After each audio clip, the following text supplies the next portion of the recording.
I think you made a really good point about, I said smaller tasks, but actually you're right, they're repetitive tasks, but actually they're not small in the sense they're not important. Like, it's usually the small details that people really notice, and even just the little things in terms of the episode itself, where you would make sure that it kind of faded at the right time and it sounded really well edited, and those sort of smaller details which people might look over.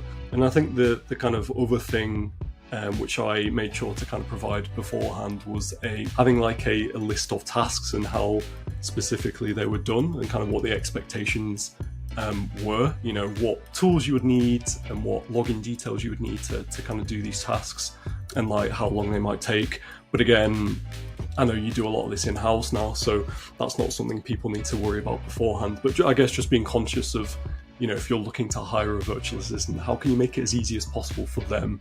Having the time to prepare for those details would actually set you up. So in order for us to be working seamlessly, it should be a two-way street. Provide your VA with these things, and and set the expectations, and I guarantee it'll be a seamless experience for the client.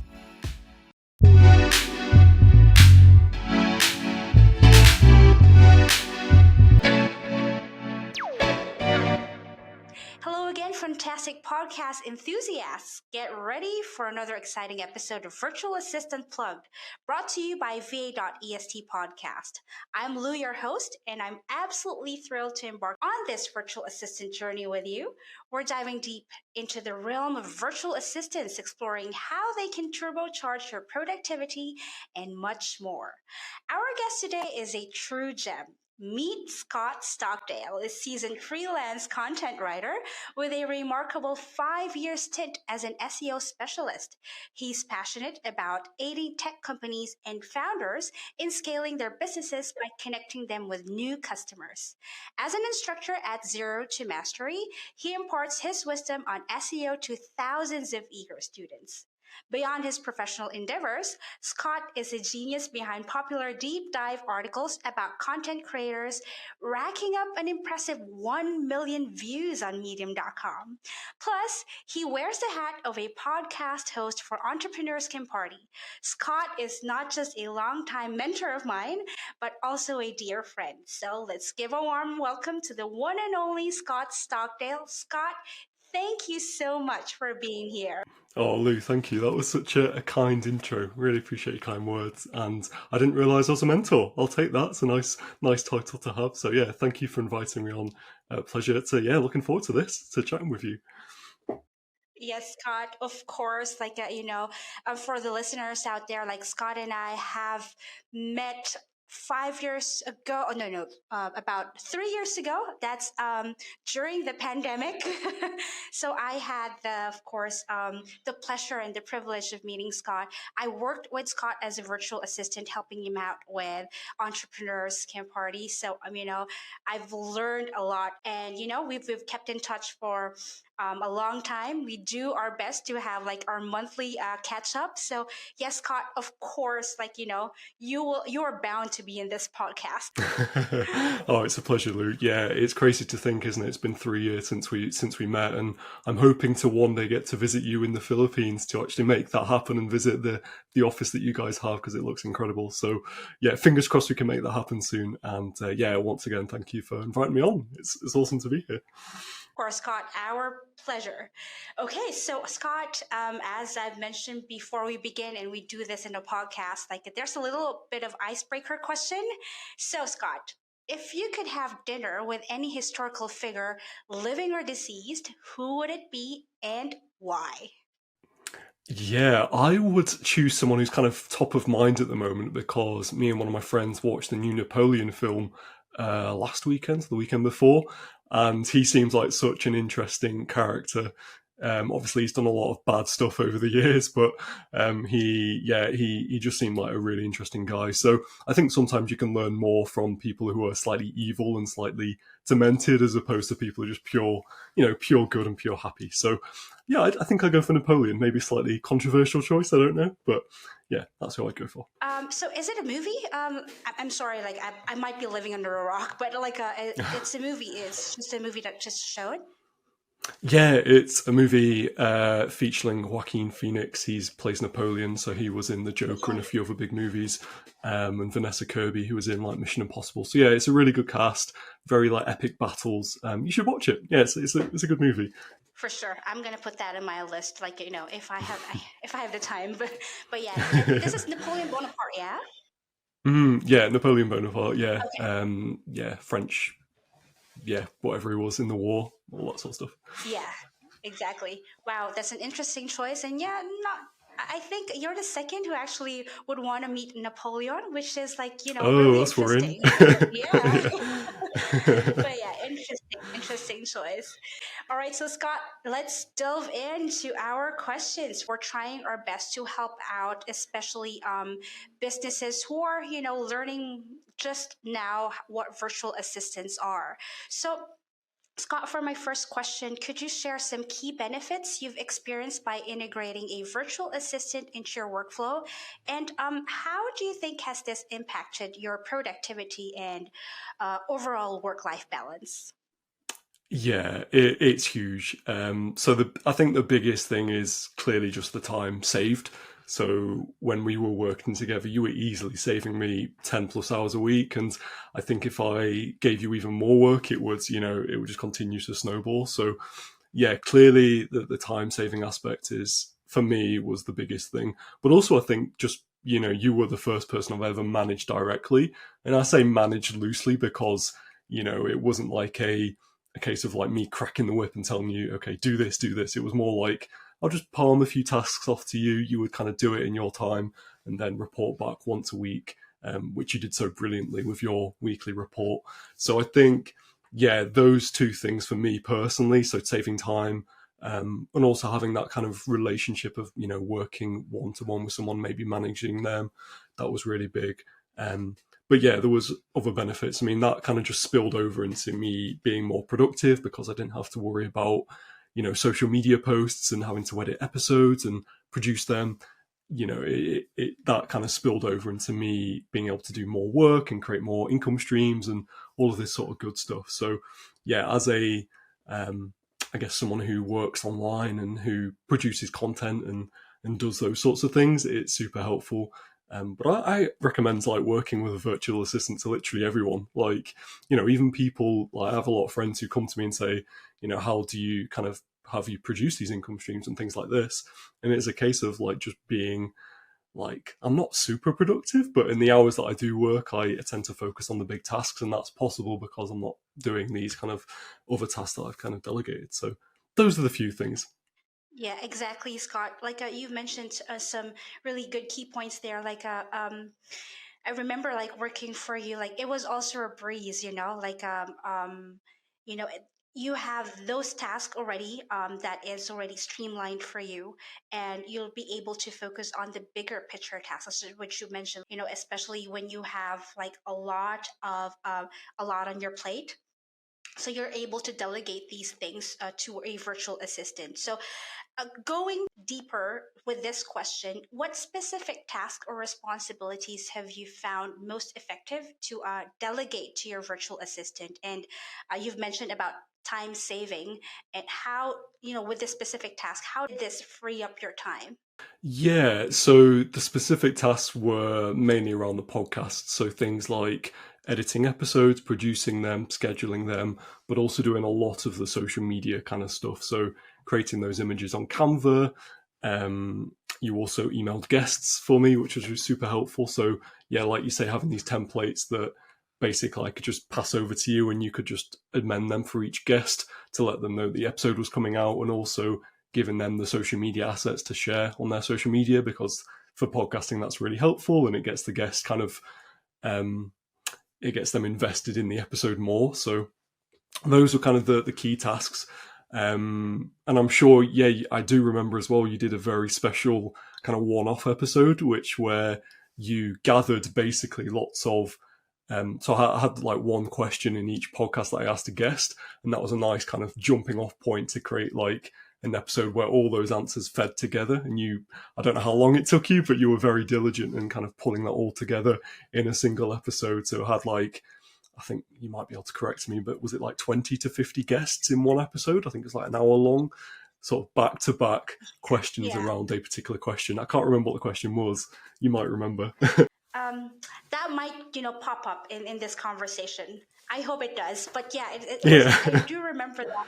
Yeah, I do remember that one. It was about, if I can remember it correctly, it's about 50 guests that we had, and it was a really interesting question. And I think this is where virtual assistants would come in, because you're, as we've mentioned, you're able to focus on the bigger picture. Like, you're invested on your episode more because you're no longer thinking of the smaller tasks. I wouldn't say smaller tasks, but you're no longer invested on the repetitive tasks. So you're able to have that more creative juices flowing, because you know that you have more time in your plate. I think you made a really good point about, I said smaller tasks, but actually you're right. They're repetitive tasks, but actually they're not small in the sense they're not important. Like, it's usually the small details that people really notice. So I got lots of replies to those emails that you would send sort of the day of the podcast release, saying, oh, this was really thoughtful. And, thank you for reminding me. I'll share on social media. And yeah, and even just the little things in terms of the episode itself, where you would make sure that it kind of faded at the right time and it sounded really well edited, and those sort of smaller details which people might look over. Yeah, people notice those. So yeah, I think like you're right to say that, yeah, not small tasks. I mean, small in the sense that they might not seem as important as some of the bigger picture stuff, but day to day, actually, the small stuff is really important, which can be easily to overlook if you're not focused on those details. Yeah, I tend to be the sort of person where I think more, I guess, bigger picture, or I don't always think about the details as much, which is again really helpful to have someone to do that and to kind of look at those smaller details. So yeah, wanted to raise that point. Exactly, Scott. Like, I do agree on that 100%. Like, no, there are no small tasks. These are tasks that cumulatively would help out with the success of your brand. So, with that in mind, Scott, like, let's talk about something like really important. Let's talk about communication, which is of course key to any working relationship. So, how do you ensure effective communication and collaboration with your virtual assistant, especially that you're working remotely? So, can you add like tips or tools that you have that have been proven to be particularly useful? Yeah, definitely. So I think, together devised something that worked for us, and it was a case of like, so you would send a weekly report to me, which was basically, as I remember, like a table with the tasks that you'd done, how long they took, and that helped me just, for one thing, reassure me that everything was taken care of, but also then help me to figure out, okay, how much was I going to pay you at the end of the month? Because that's kind of how we did that. So that was one thing. And we had, weekly catch-ups as well. And they were, again, sort of around 10 to 15 minutes. So not like super long. And sometimes it'd be even less than that. It would just be a case of, okay, have you encountered any issues this week? If so, what are they? Can I help you? Or is there something you're wanting to learn, or whatever it was? Those check-ins were super helpful. And again, as much as anything, just to kind of catch up with you and find out what's going on in your life, because like you say, we are in completely different countries, completely different time zones. So again, that was really helpful. And I think the kind of other thing, which I made sure to kind of provide beforehand, was which I don't think everyone has to do, because I know you do this with your team, but having like a list of tasks and how specifically they were done and kind of what the expectations were. For example, around the podcast, like, what tools you would need and what login details you would need to kind of do these tasks, and like how long they might take.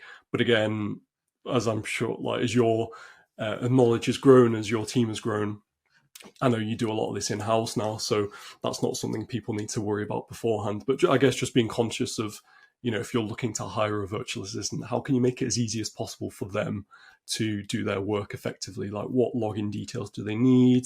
What tools can you potentially, if they haven't used them before, can you do like a demo for them on Zoom or something like that?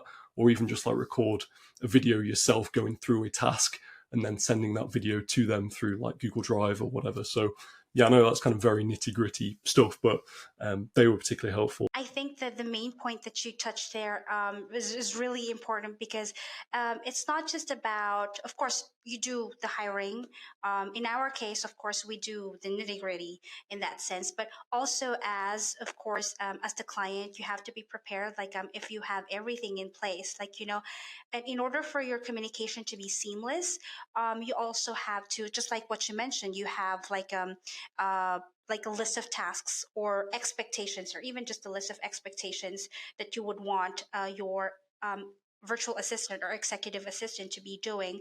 Like in our case, we do have onboarding, and with the onboarding, of course, we do ask those questions, and then we're able to look at what exact tasks would the client is looking for. So in our case, like you provided me with it was actually a dream because you provided me with everything, like the training materials were there, the login details were there, everything was just set, the manual was there.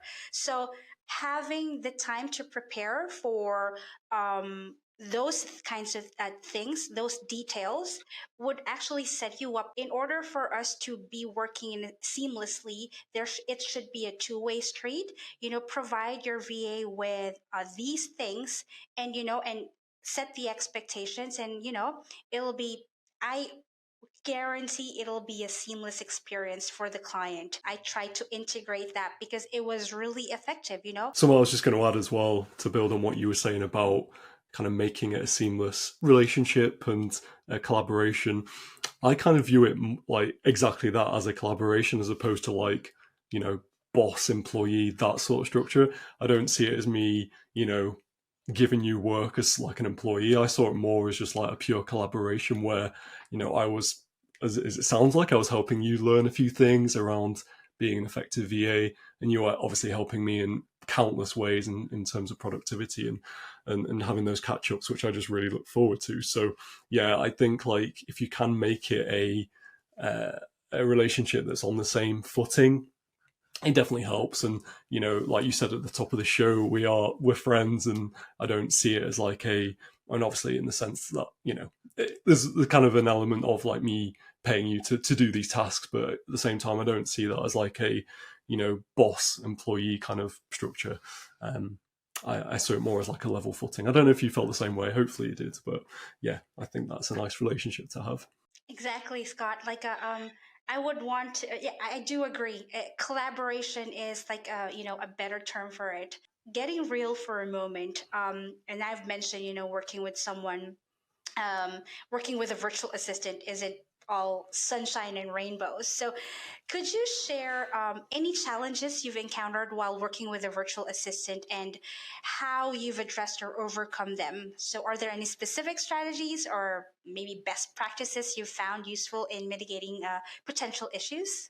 Yeah, I mean, I'm very lucky in the sense that working with you has been a dream. So there hasn't been anything that's really kind of jumped out at me. I guess the only thing, which was when we first started working together, was just kind of getting the onboarding stuff set up. So log into tools and kind of making sure that I could pay you using, I think we chose Wise in the end, but we tried a few different payment providers to begin with, like Payoneer and a few other ones.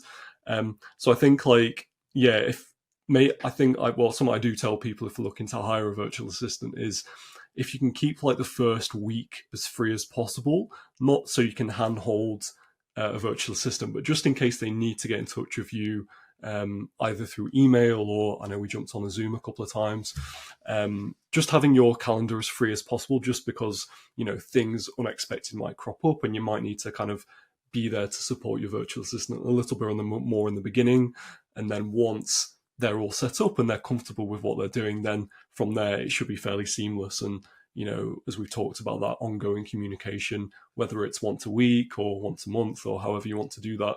So yeah, that'd be my only thing really. I think everything else was very dreamy, and yeah, I literally had zero issues, and it was a very rewarding experience. And yeah, like if I feel I'm in a position where I've got other tasks I need to offload, then you're going to be the first point of call. So yeah, that would be my only thing. It probably varies for other people. I can imagine there might be, if you've got some other tasks that may be slightly more complicated in the sense that, maybe there's like a multi-step process or there's multiple parties involved, then maybe some challenges can come up there, and that might be something you can speak to more, to be fair, Lou. But yeah, I hope that answers the question of challenges.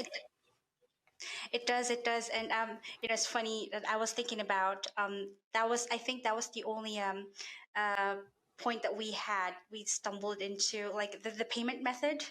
It's always Yeah. and it's always the case when I talk to like virtual assistants. That's probably in the top three challenges, and I guess that's the difference between working with an agency, such as va.est. Like we take care of that as well, but it also works out with when we were working together, we did delve into a lot of payment methods that was working for us. And at that time I was living in Vietnam, I remember, and Mm. there were some restrictions with their banking, and I had to like think of other ways, but eventually we made it work. So this also the same for me, Scott. Like everything else was smooth sailing from there on. Like there were probably like a few hiccups, but nothing big or nothing grandiose that we were working for a very long time. And I also want to go back to the point that you mentioned a while back, that try to free up about a week of your time,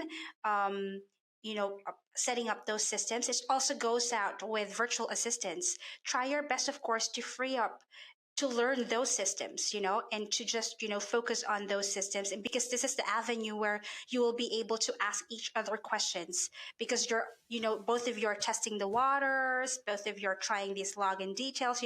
Sometimes you have issues with, let's say, maybe IP, or, so this is the time where you will be able to test out all the tech stuff, and, freeing up your time, what at least 1 week, as what you mentioned, is really good advice. So, speaking of advice, Scott, what else or what other advice would you give to other business owners or managers who are considering hiring a virtual assistant for the very first time? Are there any considerations or tips that you believe are essential for successful integration? Yeah, I would say the first thing really is just kind of get clear on what is it you're wanting to have a virtual assistant do. Like, be really clear on the tasks that you're looking to outsource. It doesn't mean you have to have a step-by-step process of how you're going to outsource, because that's something you can do with your agency. But just being clear on, like, okay, I don't like doing social media, or I don't like scheduling posts, or yeah, think about things you don't like doing. They're a good place to kind of start with the outsourcing. And kind of alongside that, are there any tasks that are kind of, as we talked about earlier, quite repetitive and things you just don't enjoy doing? In my case, it was producing episodes, because yeah, it's quite a time-consuming process. So yeah, kind of I'd start there. So think about the tasks you want to outsource, things you don't like doing, things that are quite repetitive, and then kind of alongside that, are there any tools or any training materials you could potentially give to the virtual assistants to kind of get them up and running? So in my case, I kind of produced this quite a detailed document, like a Google Doc of, like, okay, this is how I do the tasks.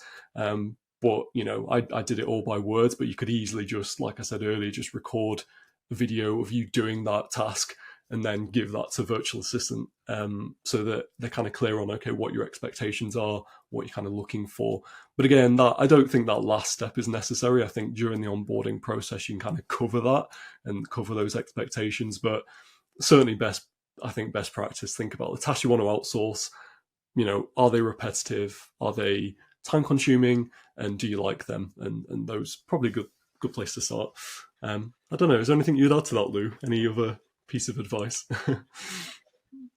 I do agree with the training materials. I cannot stress it enough. Like having those systems, like it's part of the onboarding packet. Having those well prepared and having the expectations set for your virtual assistants are really good tips. In the company, va.est, we do our best, like, asking the right questions during onboarding, because that is the make or break. You can always hire virtual assistants, but the longevity is the most important one. Like how long would you both of you be working together? It it also answers, the question, will both of you be effective? Like, if you don't have those systems in place during the onset, you're bound for failure, I guess. For those of you who don't know, like, Scott actually has a Udemy course, how to hire a virtual assistant, and is very informative. So, we'll include that in the show notes, and of course, with all our social media plugs. So Scott, we actually we're running out of time. So thank you so much. You've just dropped absolute gems of wisdom. Big thank you for generously sharing your insights and experiences with us today. So again, it's been an absolute pleasure for you, having you on this show. So Scott, before I say goodbye, is there anything special you'd like to give a shout out to, or you want to plug? Where can our curious listeners take a deeper dive into the world and, stay connected with you, with all the amazing things that you do? Appreciate it, Lou. Firstly, thank you for having me on. It's been a real joy, and I always enjoy just getting to spend time with you and your positive energy. So I'm sure the listeners appreciate that as well. I've got nothing to plug. So yeah, I guess just if people want to visit my website, scottstockdale.co.uk, they'll be able to find links to all my social media and writing and things like that, and my courses. But yeah, if you do have any questions, whether it's about outsourcing or anything general day to day that I do, then yeah, just drop me an email. I think there's a form on my website, so again, people can get in touch with me that way. But yeah, nothing to plug. So yeah, I just appreciate being here, Lou. It's been a real pleasure, and thank you for inviting me on. Pleasure is always mine, Scott. Thank you so much.